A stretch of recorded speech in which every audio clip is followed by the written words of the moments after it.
En manchette aujourd'hui, d'importants travaux à Saint-Ignace de Loyola et un vaccin gratuit contre le Zona. C'est pour bientôt.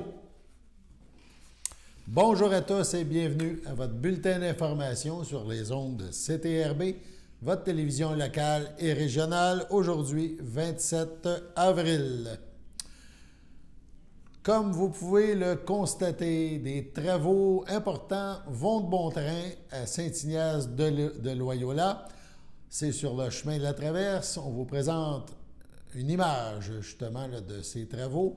Si les gens se souviennent, il y avait un dépanneur qui a été démoli depuis hier et à l'arrière, c'est le nouveau Proxy, un nouveau dépanneur qui est construit. Il était déjà construit dans les derniers mois et on l'a évidemment mis en évidence en démolissant la station d'essence et le dépanneur sur le chemin de la Traverse. Ça s'est fait là, dans les dernières heures, si on peut dire.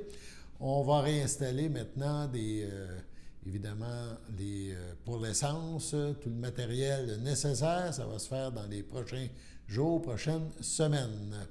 Le dépanneur, lui, devrait ouvrir demain, le 28 avril. Les services d'essence, donc, eux, seront offerts dans les prochaines semaines.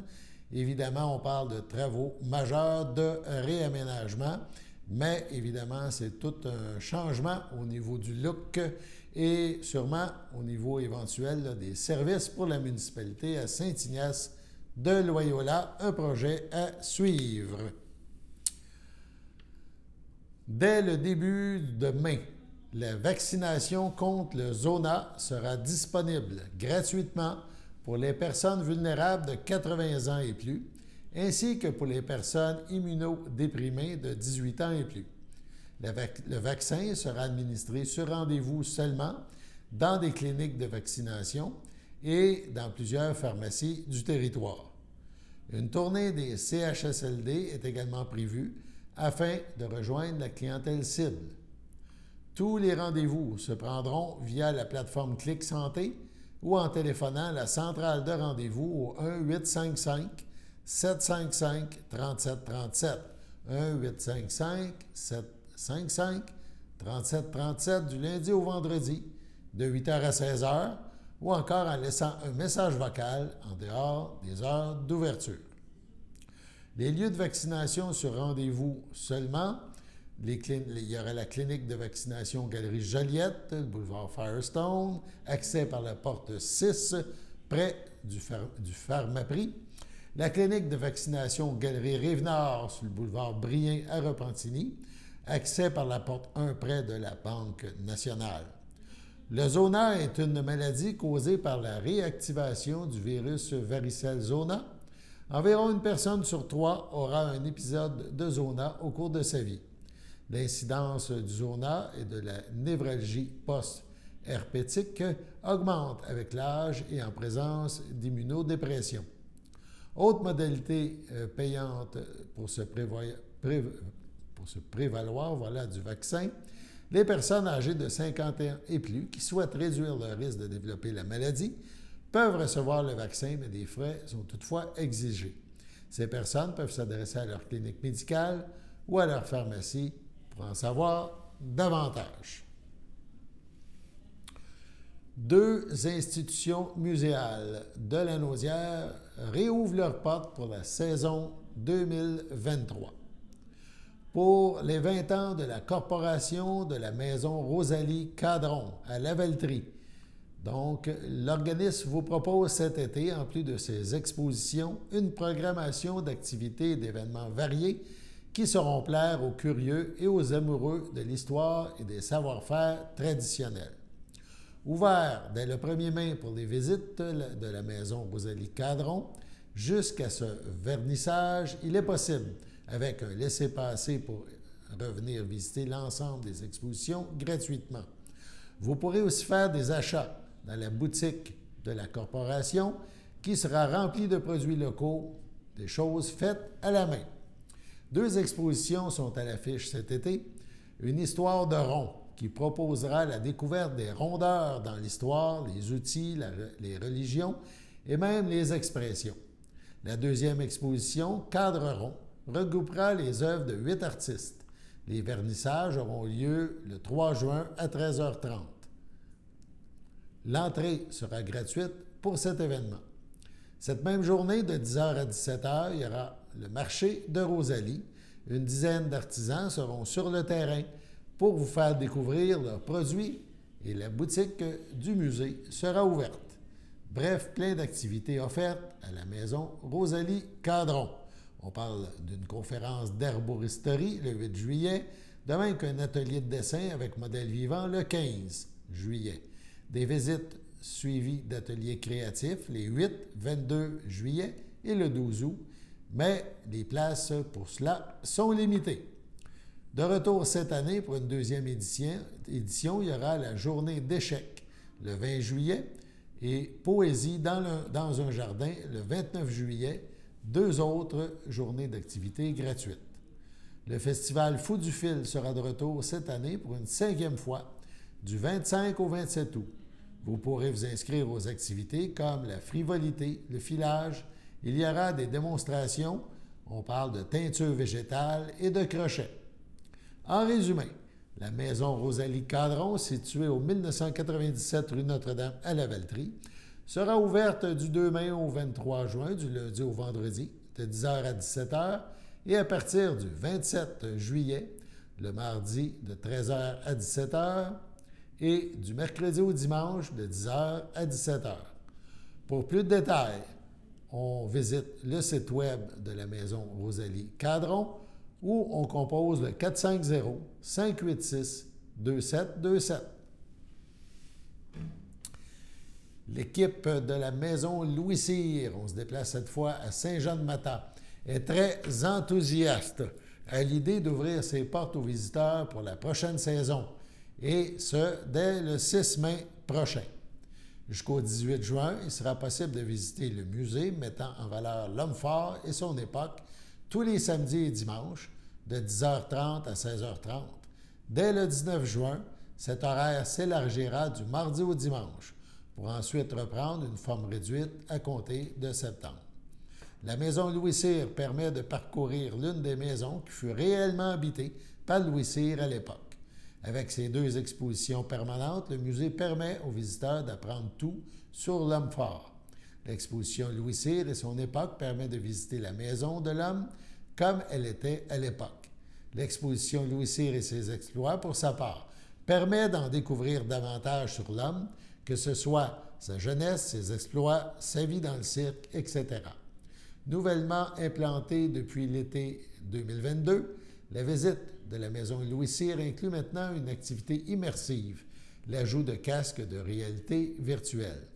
Disposés dans 4 sections du musée, des casques de réalité virtuelle sont à la disposition des visiteurs.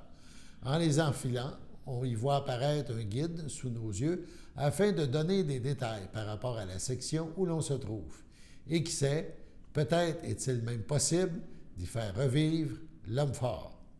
Autre nouveauté de la dernière année à la maison Louis Cyr, la visite virtuelle permet à tous de découvrir l'authentique maison Louis Cyr dans le confort de son chez-soi. Lors de cette visite interactive, chacun sera en mesure de parcourir le musée avec un guide qui fournira tous les détails sur Louis Cyr, ses exploits, ses records, sa vie privée et bien plus. Adapté à tous les groupes d'âge, ce nouvel outil représente une alternative différente et amusante, voire même complémentaire à la visite du musée lui-même. Pour en savoir davantage au sujet de la maison Louis Cyr à Saint-Jean-de-Mata et de ses activités, on visite le site Internet de la maison Louis Cyr où on communique avec l'équipe. Le numéro à retenir, 450-886-1666, 450-886-1666. CTRB vous présente maintenant le résultat officiel d'un événement organisé récemment, entre autres avec Frédéric Brazeau et les membres de son équipe. Frédéric est un étudiant et les membres de son équipe aussi sont des étudiants en gestion de commerce.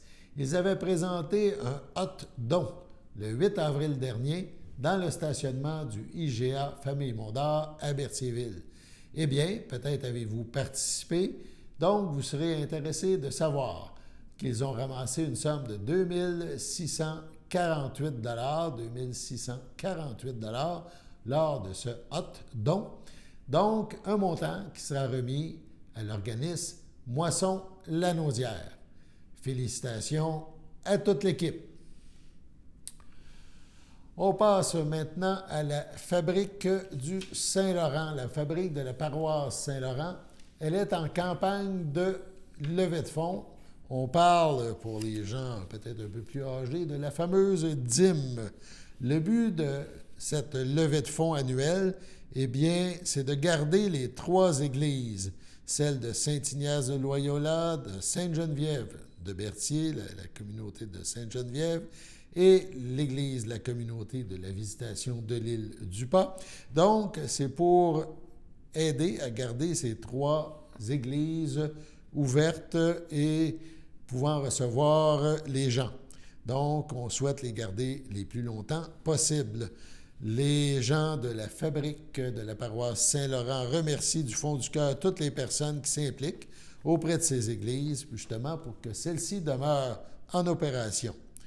La communauté paroissiale, donc, d'ici, lance cette campagne annuelle auprès de tous les paroissiens, croyants ou non, pratiquants ou pas. Et on vous invite, parce qu'évidemment, ça aide la fabrique, mais ça aide aussi à garder ces 3 magnifiques monuments qui font partie de notre patrimoine en état. Donc, grâce à votre soutien financier, l'entretien des églises peuvent ainsi aider. Là, on parle surtout des églises Sainte-Geneviève, qui est une église historique, et l'église de la Visitation de l'île du Pas, ainsi que le presbytère.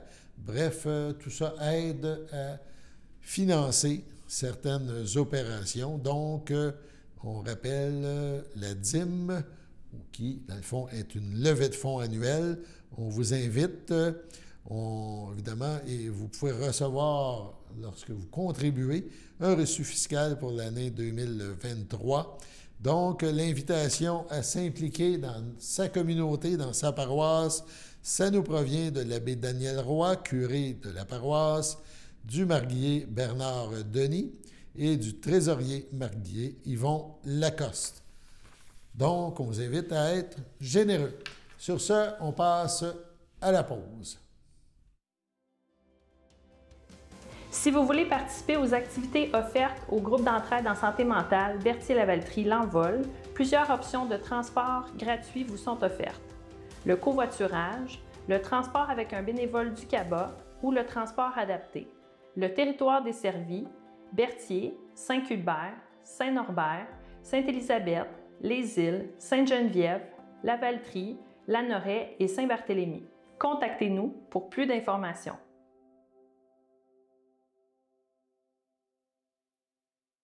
Chers téléspectateurs, vous êtes cordialement invités le samedi matin dès 9h30 à notre bingo télédiffusé de nos studios de Berthierville. Depuis plusieurs années, nos adeptes de la télévision régionale se sont divisés un montant de 600 $, disponible chaque semaine lors de notre joute de bingo à CTRP.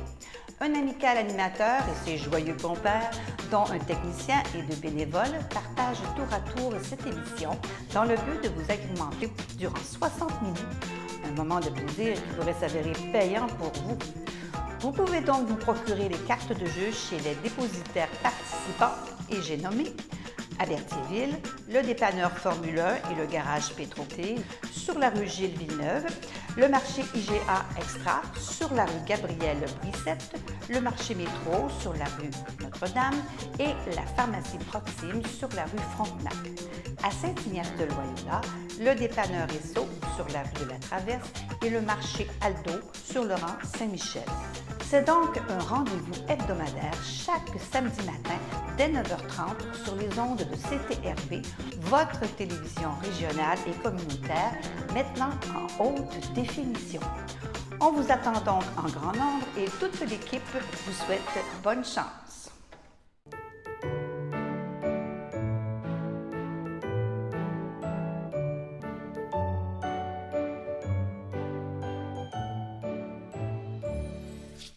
En ce 27 avril, les anniversaires, la FADOC de l'Île-du-Pas désire souhaiter bonne fête à Francine Valois-Sylvestre, à Sylvie Bissonnette et à Francine Latour. C'est votre anniversaire aujourd'hui, 27 avril. Eh bien, toute l'équipe de CTRB se joint à moi et vous souhaite un heureux anniversaire. C'est sous le thème « Entre le choc et le traitement, il y a aussi la vie » que la Fondation québécoise du cancer lance aujourd'hui sa campagne corporative de financement annuel dans la Naudière. Ayant comme objectif d'amasser 75 000 $, cette campagne appuiera la mission de la Fondation visant à soutenir au quotidien les personnes atteintes et leurs proches. Cette année, c'est M. Martin Bordelot, maire de Saint-Côme et préfet adjoint de la MRC de la Matawini, qui agira comme président de campagne. Appuyé des 14 autres membres du cabinet de campagne issus principalement du milieu des affaires et du secteur municipal, il souhaite faire un appel à tous, notamment aux gens d'affaires de la Naudière, et les sensibiliser aux difficultés auxquelles font face les gens de la région touchés par le cancer.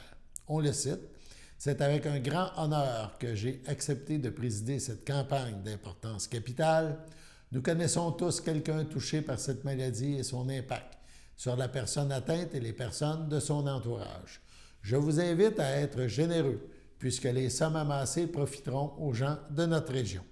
Par vos dons, joignez-vous à la campagne corporative de la Fondation québécoise du cancer afin d'aider à réduire la pression financière liée à cette maladie. » Il poursuit, « Nous sommes heureux de pouvoir compter sur un cabinet de campagne constitué de personnes engagées et bien sûr sur le soutien de M. Bordelot. Chacun d'entre nous croit qu'il est possible d'améliorer le quotidien des personnes touchées par le cancer. Pour ce faire, nous avons besoin du soutien de la population et de la communauté d'affaires. Tous doivent se sentir concernés parce que nous puissions poursuivre notre engagement envers les Lanaudoises et Lanaudois que le cancer vient ébranler. » C'est plutôt Pierre Trudeau, le coordonnateur au développement dans la région de la Naudière pour la Fondation québécoise du cancer, qui a mentionné ces paroles. La Fondation offre des services axés sur les besoins et préoccupations quotidiennes des personnes touchées par le cancer. Elle est là, au cœur de l'épreuve, pour les écouter, informer, réconforter, accompagner, héberger. Depuis son ouverture en 2005, le Centre régional et hôtellerie de la Mauricie et de la Fondation québécoise du cancer a hébergé, accompagné, écouté et réconforté les Lanaudoises et Lanaudois dans leur période de traitement contre le cancer. En 2022, seulement les gens de notre région ont été accueillis à l'hôtellerie pour plus de 1200 nuitées. M. Bordelot est convaincu du rôle unique et crucial que joue la Fondation pour les gens de Lanaudière et de partout au Québec. Il est très sensible à la cause des personnes atteintes de cancer, car c'est pour cette raison qu'il a accepté de présider cette campagne, d'ajouter Pierre Trudeau. Rappelons que la campagne corporative 2022 de la Fondation québécoise du cancer a rapporté un vif succès avec une récolte de près de 70 000 $ dans la région de la Naudière. Depuis les débuts, en 2008, de cette campagne corporative dans la Naudière, les gens ont été généreux puisque la Fondation a récolté plus de 800 000 $. Donc, on vous invite à contribuer. Le ministère des Transports et de la Mobilité durable informe la population qu'à l'occasion de travaux de réfection et d'urbanisation, une fermeture complète de la route 131 à la circulation s'impose entre la rue Giguère et le rang du Golfe à Lavaltrie. Le chantier débutera le 3 mai et s'échelonnera jusqu'à la fin du mois de juillet. Amorcés en 2022, ces travaux s'inscrivent dans une entente de collaboration entre le ministère et la ville de Lavaltrie. Cette dernière agit à titre de gestionnaire du projet et elle est responsable de la réalisation de l'ensemble des activités. Le projet permettra d'améliorer la sécurité des usagers dans le noyau urbain grâce à l'ajout d'un terre-plein central, de feux de circulation, de dispositifs d'éclairage et d'une piste multifonctionnelle. Les travaux donnent également l'occasion d'effectuer une réfection des réseaux d'aqueducs et d'égouts. Les automobilistes sont invités à emprunter le chemin de détour, qui les fera emprunter le rang du Golfe, la rue des Camomilles, la rue des Ancolis, la montée Guy-Mousseau et la route 138. Il est à noter que des chemins de détour sont prévus expressément pour les véhicules lourds, l'un via l'autoroute 40, puis la route 138 et 343 à l'ouest, et l'autre via l'autoroute 40, la route 138 et le chemin de Joliette à l'est.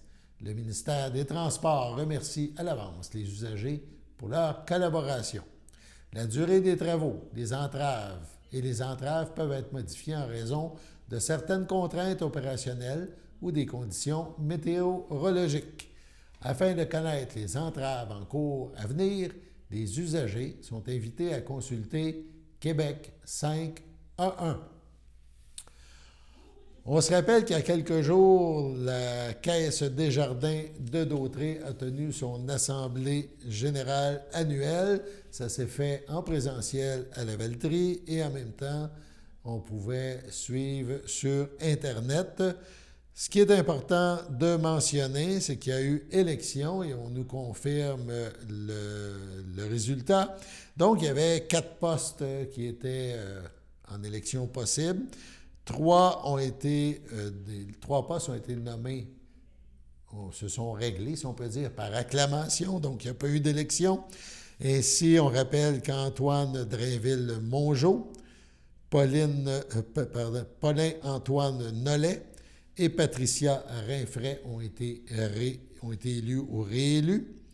Et il y a eu un poste qui a fait l'objet d'élection.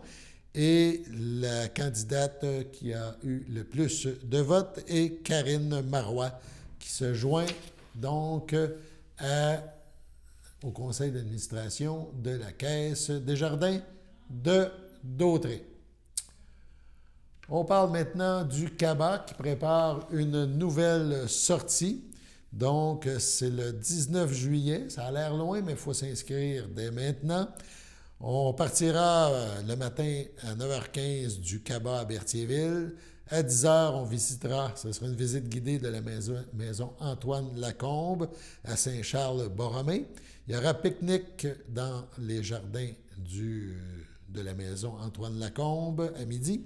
Et de 13h30 à 15h, une visite guidée du musée d'art de Joliette. Il y aura un atelier de création d'un collage contemporain. Évidemment, ça se déroulera au musée d'art de Joliette, le retour en fin d'après-midi. Donc, on vous invite à vous inscrire. Il y a un coût, c'est 28 $ par personne. Il y a un covoiturage possible. On mentionne qu'il faut rajouter 5 $ pour ce covoiturage. Et la date limite pour s'inscrire, c'est le 15 juillet. Pour s'inscrire, il faut appeler au CABA, au Centre d'action bénévole Dautrey, 450-836-7122, 450-836-7122. Il y aura aussi, plus près dans le temps, le 7 mai, une conférence sur la décarbonisation des bâtiments. Ça va se dérouler à Lanoret, au pavillon Jean Bourdon, sur la rue Louis-Joseph Doucet. Donc, ça se déroule le dimanche le 7 mai, dès 14h. On parlera de décarbonation de bâtiments vers des territoires zéro émission nette. Évidemment, on parle d'écologie. En quoi la sortie des hydrocarbures, notamment le gaz naturel, est-elle prioritaire pour atteindre cette transition énergétique au Québec? Cette présentation va poser le contexte et les enjeux de la décarbonation des bâtiments et aborder les moyens mis à notre disposition ainsi que les voies juridiques disponibles pour les municipalités afin d'y parvenir. La rencontre permettra également au public de se familiariser avec le projet de collectivité ZEN, zéro émission nette, l'Assomption Dautrey, qui vise ce projet à mettre tout en œuvre pour réduire les gaz à effet de serre sur le territoire des 2 MRC, et ce, avec un objectif de carboneutralité. 3 personnes prendront la parole. On parle de Balial Tabacho, conseiller à la transition énergétique du mouvement Vivre en ville. On parle aussi de Louise Morin, coordonnatrice de la collectivité ZEN, Zéro Émission, l'Assomption d'Autrey. Également, Jean-Pierre Finet, analyste en matière de régulation, regroupement des organismes environnementaux en énergie, donc prendra aussi la parole lors de cette conférence 14h, 7 mai prochain, pavillon Jean Bourdeau à Lanoraie. Sur ce, passons à la pause.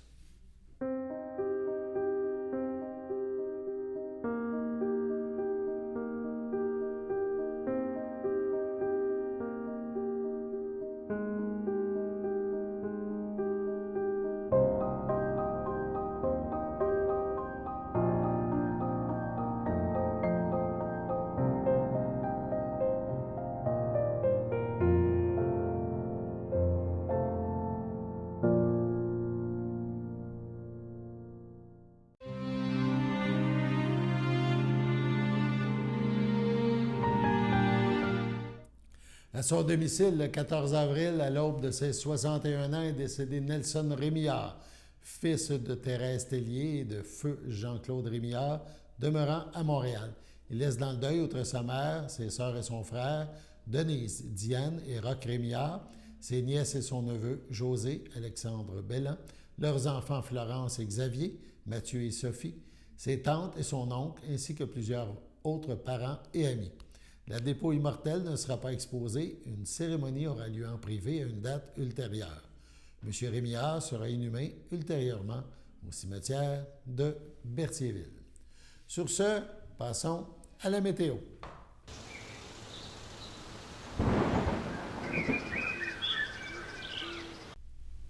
Bienvenue à votre météo de cette semaine. Aujourd'hui, jeudi après-midi, ce sera ensoleillé avec passage nuageux, avec une température de 13 et un temps ressenti de 13.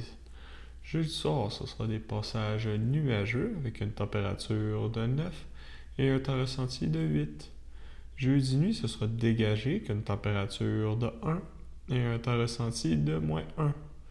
Vendredi matin, c'est ensoleillé, une température de 5 et un temps ressenti de 3.